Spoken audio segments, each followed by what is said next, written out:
All right. It's 7:30. I think we're going to go ahead and start this bad boy. No, give it a minute. Give it a minute. All right. Let's mass it. Oh, we got see? We've just doubled our audience. You're about to leave that one person out. There you go. Doubled our We audience. didn't just want to start. I wanted to wait just 2 seconds more, and we doubled our audience. That's how you do it. It's exciting. What's going on, guys? Now we're at 3. It's not gonna stop. We're gonna go up to 5 million views. Come on, 5 million. Share with all your friends, guys.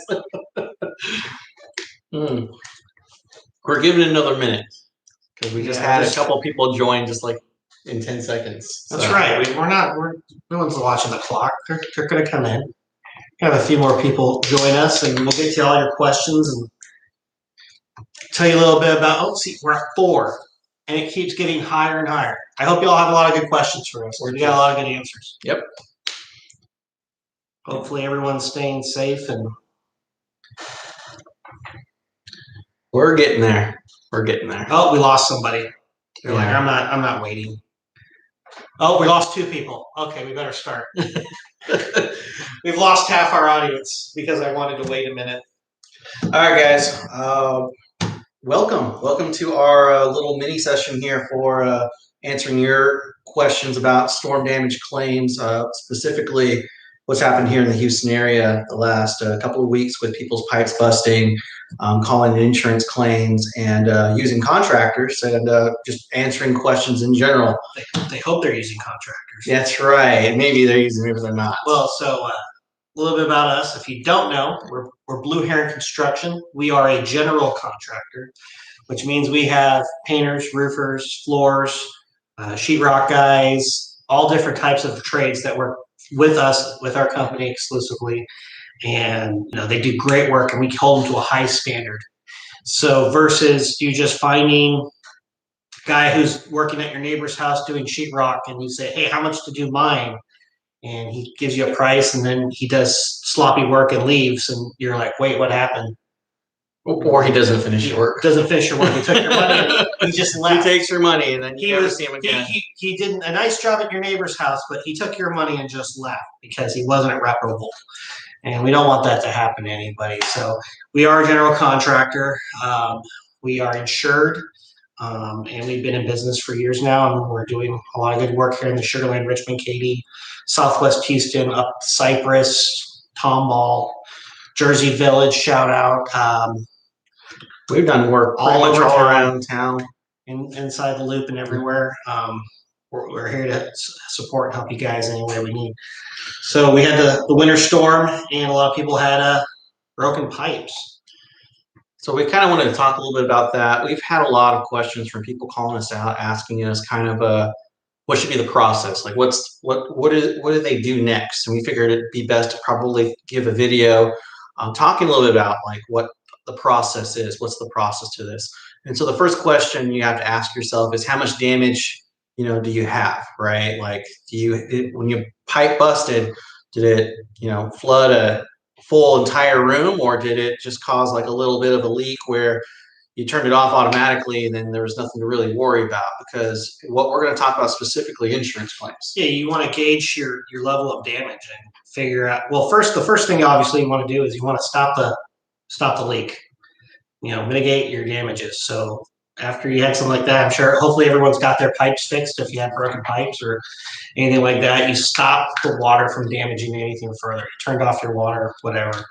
So you do that first, and then you got to gauge whether am I going to hit my insurance deductible with this? I've had many different people call me out saying their houses were destroyed, and you go out there, you're like, where's the issue? And it was a broken pipe above the garage, and they caught it after 10 minutes. Mm-hmm. And the garage is, there's water staying on the ceiling, but it's a small water leak, and it was caught quickly and dried out, and nothing's going to happen with that because the water's not even 10% saturation because it was caught so quickly. Yeah, that can be an issue too, is what we've been seeing is there are some people who maybe weren't in their homes during the time that their pipe leaked or the pipe busted, and they don't know how long the water was on for. And that can be an issue for the fact that when they did turn it off, and everything did somewhat dry out, because honestly, a lot of people, they just kind of feel the wall and they're like, oh, it dried out, it's fine now. They don't understand that there's probably still some moisture behind that wall. And we've been using a lot of moisture meters on people's houses where they thought that, hey, like it was just in my garage, only in my garage.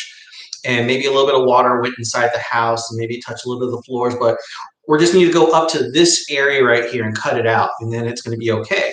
But then we use our moisture meters and it shows 20%, 30% moisture in those areas.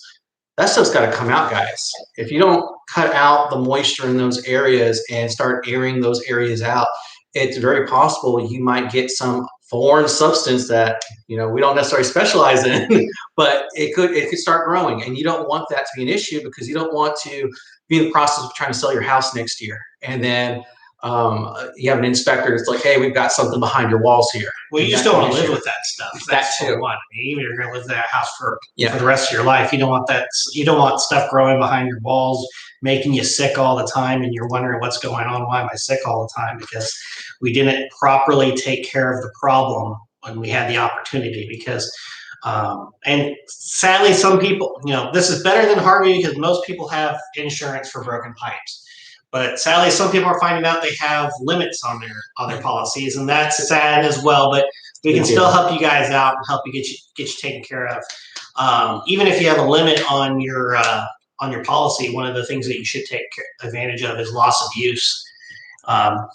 Most insurance policies have loss of use. If you don't know what that is if your house catches on fire or it floods or whatever happens to it, and you can't live in the house because of the work being done, or just for whatever reason you can't live in the house. Loss of use is your insurance company puts you in a hotel, they pay for your food and all that stuff because you can't cook at your house. So you have to eat out all the time, which is more expensive. So the insurance company will actually pay that money to you so you can get the work done. So you're not paying double fees to get that stuff done. So you can take advantage of stuff like that as well. And to check to see if you have that, just call your insurance company and ask what your coverage is on that sort of stuff. But most people should have stuff, but most people, like we said, have broken pipe coverage in their insurance policy. So you should be able to get your repairs done through the insurance company, especially if they're expensive. We have people who've lost their whole house. Yeah. Multiple. You have 4 pipes break in 4 parts of the house, and all the wood floors and all the walls and all the insulations all just wet. It's soaked. It has to come out, especially because nobody could get out there for the whole city was shut down for 48 hours. Right, you couldn't drive anywhere because of the ice. So that water sat there and it couldn't get dried up for 48 hours. That means it's past the point of just cleaning it up. You got to start ripping it out. And so if you have any questions about that, you should contact a contractor like us and go out there and give you hopefully a free estimate or a free assessment evaluation of the just to tell you your situation, because I can tell you right now that if you don't get this done right now, where someone's assessing the damage, or if just to see if there is damage at all, it's going to get to that point where the contractors are going to get so busy that you're going to be last in line. And I can tell you right now, that's already starting. Both materials and labor are about to get really, really short. They're actually short even before this all happened. Even with your insurance company, you don't want to put this off for too long. Your insurance company is going to be less likely to pay for your damages in a month from now if you file the claim versus you got on it fast and you filed a claim now. We're 2 weeks after the storm here, so you should have contacted your insurance company by now. But if you haven't, you still have time. You can still do it. Definitely. And you can have us come out, or anyone go out and just check it out to see what your moisture is in your walls around those leaks and stuff like that, where your floor is affected. Even if it's just 5 feet area of your wood floors got soaked for a longer period of 24 hours, they will warp. They're going to get ruined, and there's no way to fix a small area. That's true. The whole thing has to come out. That's true. And guys, just also feel free to give us a comment, ask questions. We are going to read them if you got them. There is a chat, yes. So there's a chat if y'all have any questions. We've got some pre-questions that people have asked us throughout the last couple of weeks, so we're going to answer those. But throw it down. But when it comes to a general contractor in general, so real quick, we got 4 people out there, and if somebody can just say hi to us in the chat that's so we true. know it's working, that would be appreciated. So if you can hear us, hopefully, you see the chat. Nothing to see here. We popped out. No, is that the chat right there? This might be technical difficulties we want to work through. Is that? Oh, so we can move it over here. Okay. All right. That's okay. all it Yeah. is. Okay. So he's gonna fix that again real quick. Yeah, we'll just pop it out right there. Okay. So the chat's working. So ask your questions at any point. But so we were at the process of getting with the insurance company now. So we've come out. We've said, hey, yeah, you got enough damage. Mm-hmm. Now we got to file the claim and we got to start doing the remediation process. Yeah, so right before you get to that point though, just like Nick was saying, you want to pick a competent general contractor, someone that's local, that has good ratings online. Oh, thanks for the chat there. Hey, I see you. That's awesome. Thank you. Thank you so much. We want to make sure it's working. Friend. There you go. But you want to make sure that the person is local, that they're in town around here, or that they have a big enough business where they have some type of presence, right? You also want to make sure that they're insured. That's another thing. And then you want to see their ratings online. You don't just want to go with just some guy who you found over at the Home Depot and he says, I do sheetrock. That's his 3 words. I say, I do sheetrock or I do work. And then you hire him and then you get all messed up there. So pick a good contractor first. And then when the contractor does his assessment, says, you know what, you've got some damage here, that contractor can assist you in calling your insurance company up with you if you need that. You can definitely call the insurance yourself and say, hey, I've got damage. My contractor said there's damage here. Let's go ahead and set up an adjuster appointment, because what you want to happen is you want a contractor like us here showing up to that adjuster appointment, because the adjuster is looking out for the insurance company. The adjuster's not looking out for y'all. And I hate to be like sounding like wrong. Also, even if the adjuster's doing his job properly, that's true. They miss stuff. They're human beings. We're all human beings. Nobody's perfect. We're not perfect. We don't do you can't get everything right all the time. But that being said, we do know what to look for and what needs to be on these insurance estimates so that you're getting paid to actually get the work done properly. Because a lot of people say, oh, I'll happily do the work. They'll take whatever they get. But that doesn't mean they're going to do it properly, because you want to make sure everything's being done right, and that all costs money to make sure it's done right. Exactly. So the insurance is going to evaluate, and they're actually going to give you the estimate of what they believe is the damage that needs to be taken care of. So you need a contractor to be able to look over that list of damage to make sure that what they're paying for is what you basically deserve in that claim. Like, hey, you need this, X, Y, and Z, taken care of. For example, you might have like some moisture on the bottom of your drywall, and usually you need to cut a flood line about 2 feet up. And the adjuster might just say, you know what, I think it's dry enough. And we're at that point in time right now where we're 2 weeks out from when a lot of people's pipes busted, where they take a moisture meter now and they put it into the wall, and it doesn't even show that there's moisture in that wall. But you and I both know that water at one point in time touched that wall, which means that it probably needs to come out. Again, the issue that you don't want to have is having mold inside the house or something of that substance inside the house and causing issues for your health. Yeah. So that kind of goes to the next question people ask is, how many quotes should I be getting? So it's not quotes that you're looking for. You're looking for what services do you offer? Can you do the whole job? Are you just doing just the floors? Are you just a sheetrock company? Do you work with insurance?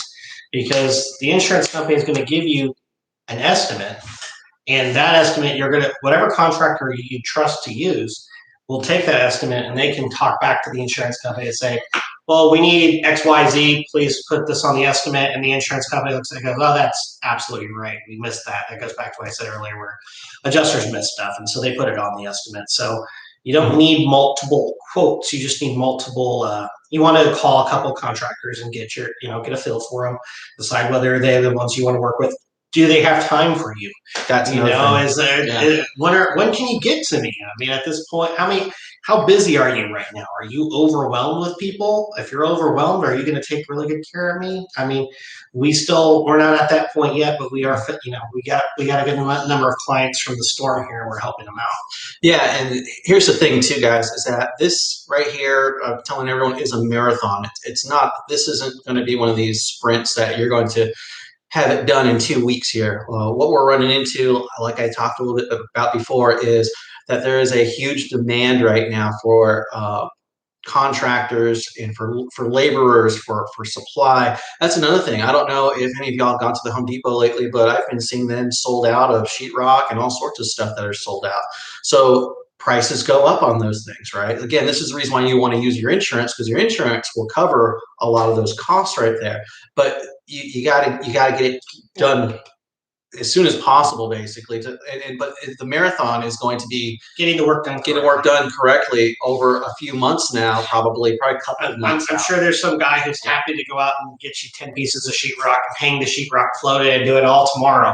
But are you even dried out yet? And we have been drying out houses for about 3 or 4 days because they're so extensive that you have to get the house dry before you bring in new stuff, or you're just ruining your other material. So you got to be patient about it. Make sure it's all done right. There's steps to be. It's construction. Not everything can happen all in a day. I mean, we wish we could put everyone's house back together in a day. It's going to take, a month and a half, 2 months in some cases, depending on your amount of damage. So just be aware of that. Have realistic expectations. Set goals for you and your contractor to hit, and make sure they're, holding to it.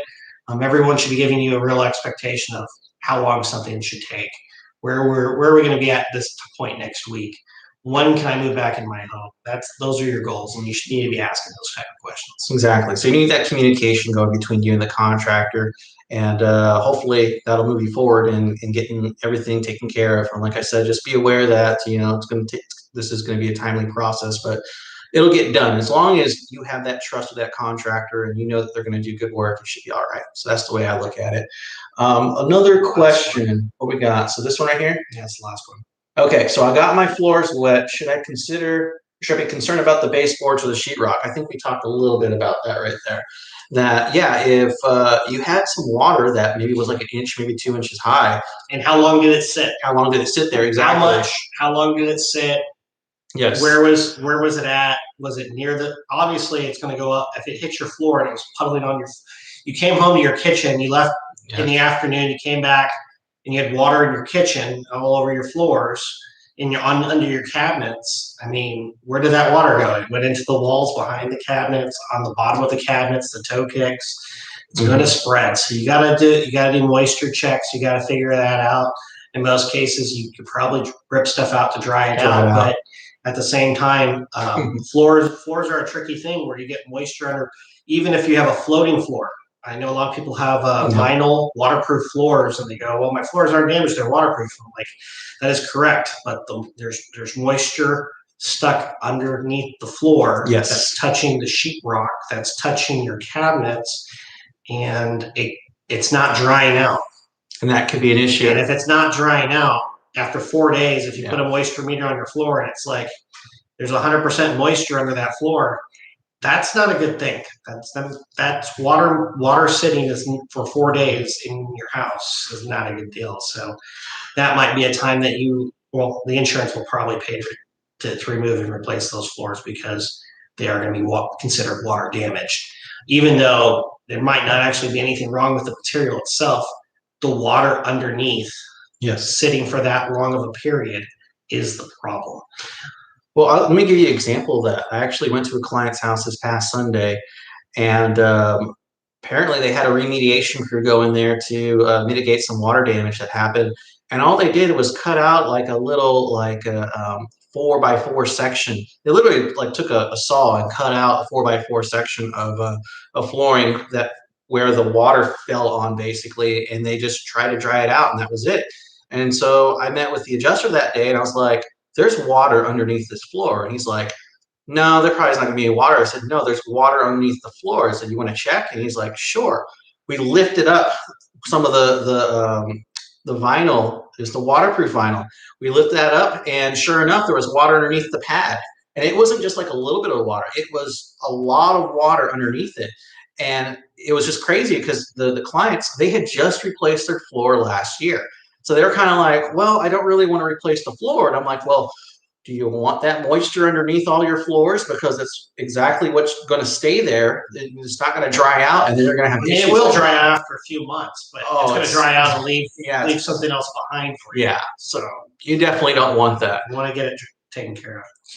So we're at the point where if you have any questions out there, Yes.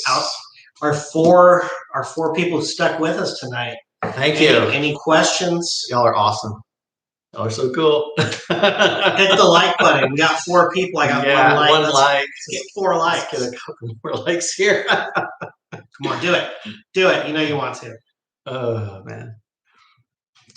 Any questions, guys? We'll give you a minute. We'll give you a minute or so.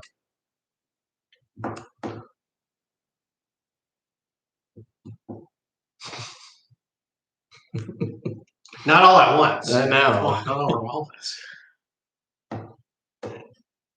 Oh, somebody left. All right. We're losing y'all's attention now. All right. Well, I guess there is no questions. I hope the information we gave was helpful. If you have any issues, please give us a call at 832-600-3177. You can go to find us on the web at blueherontx.com. Yep. Facebook us. Instagram us, YouTube us. Psychic message. No, we don't take psychic messages.